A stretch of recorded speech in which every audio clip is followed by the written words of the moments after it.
Di mana, Om? Nah, motornya di sini, Pak. Awal itu di sini dulu. Ya. Balik-balik kena lihat pelanggan saya tuh. Kawanan pencuri motor kini lebih elit dengan mengendarai mobil saat beraksi yang diduga supaya gerak-geriknya tidak dicurigai warga. Di antaranya terjadi di depan salah satu warung kelontong di Gunung Sugi, Lampung Tengah. Menurut pemilik warung, pencurian itu terjadi pada hari Minggu lalu. Pelaku 3 orang, 1 menunggu di mobil dan 2 lagi beraksi mencuri motor warga yang sedang belanja di warung. Dalam rekaman CCTV terlihat, pelaku dalam mobil sengaja memarkirkan kendaraannya di depan 2 temannya yang diduga supaya pencurian tidak terlihat oleh warga yang sedang melintas. Setelah merusak kontak motor korban, pelaku yang membawa motor curian kemudian mengajak temannya yang berada dalam mobil kabur. Kawannya jalan berarti kawannya? Jalan. Kawannya tinggal. Itu dia mobil berhenti di depan masjid. Nah, orang 2 tuh turun, habis ke mobilnya balik ke warung. Satunya nunggu di luar, satu ngambil dana, langsung satu yang pakai baju merah itu langsung ngambil motor, orang itu langsung berangkat, mobilnya ikut di depannya dan motor itu. Dari arah mana mereka itu? Dari dalam Kora Kumbring, pulang lagi, kena dapat motor ke Kumbring lagi. Oh, arah Padang Ratu sana? Iya, arah Padang Ratu. Kira-kira kejadian berapa menit itu? Itu kurang lebih itu sekitar 3 menit. Hingga Rabu siang kemarin pelaku belum ditangkap polisi. Korban menyerahkan rekaman CCTV saat melaporkan pencurian untuk membantu polisi mengenali pelaku. Ari Susanto melaporkan dari Lampung Tengah. Mereka pergi ke arah mana? Arah Kumbring lagi. Sana. Nah, satunya jalan kaki. Untuk sebuah daerah yang terkesan aman, ternyata angka kriminalitas di kota metro terus meningkat.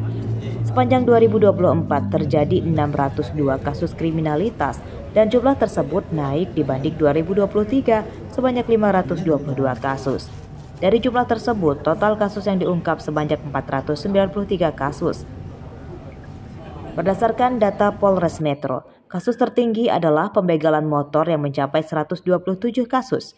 Pencurian motor dan pencurian jenis lainnya sebanyak 125 kasus, narkoba 97 kasus, pembunuhan 1 kasus, dan kejahatan lainnya seperti penipuan hingga judi sebanyak 143 kasus. Dari total 602 kasus konvensional yang terjadi 2024 memang mayoritas atau sebanyak 143 kasus itu adalah kasus penipuan yang terjadi. Kalau untuk yang lain yang memang menjadi atensi Polda, Bapak Kapolda terkait kejahatan C3, surat-surat curanmor. Sampai sejauh ini di Kota Metro di tahun 2024 untuk kasus menonjol ya pengungkapan curanmor tadi yang kami sampaikan ada 78 perkara dari 115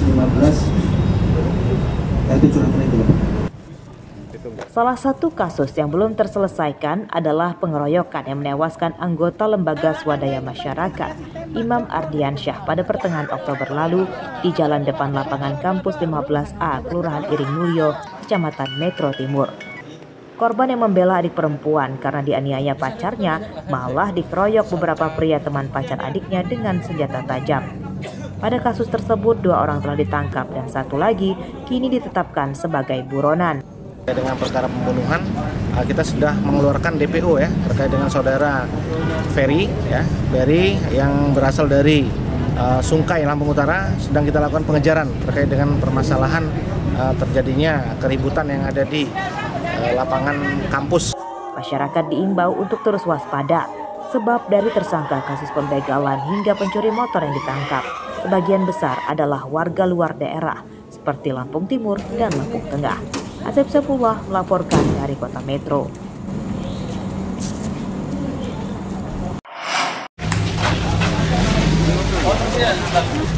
Selain Metro, daerah yang terkenal dengan minim kriminalitasnya adalah Kabupaten Pesisir Barat. Sepanjang tahun 2024, Polres Pesisir Barat hanya menangani 125 kasus saja dan 60 diantaranya bisa terungkap dengan jumlah tersangka 132 orang. Berbeda dengan daerah lainnya yang terkenal dengan kejahatan begal hingga pencuri motor. Namun di pesisir barat, kasus terbanyak adalah kasus penyelundupan benih-bening lobster atau BBL, perburuan hewan dilindungi, hingga peredaran minuman keras. Sedangkan kasus pencurian motor selama 1 tahun hanya 2 kasus.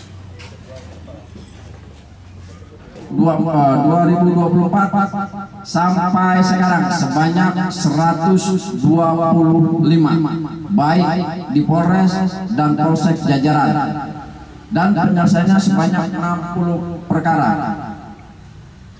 Rekap JTP dan PTP Polres Pesisir Barat bulan Januari sampai dengan November. Bulan Januari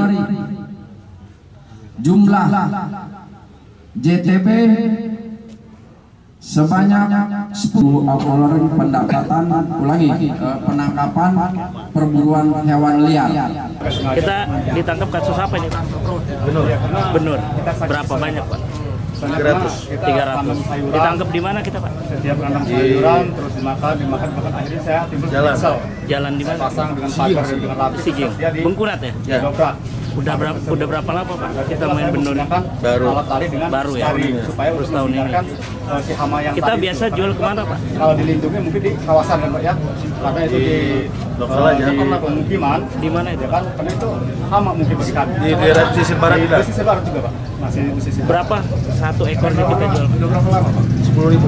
10.000. Kita nelayan apa memang yang nampung? Nelayan. Seperti diketahui, Kabupaten Pesisir Barat berbatasan langsung dengan Provinsi Bengkulu. Kontur daerah ini adalah perbukitan, hutan Taman Nasional Bukit Barisan, dan laut yang berhadapan langsung dengan Samudra Hindia. Mayoritas warga Pesisir Barat petani damar, kopi, dan nelayan. Rosandi melaporkan dari Pesisir Barat.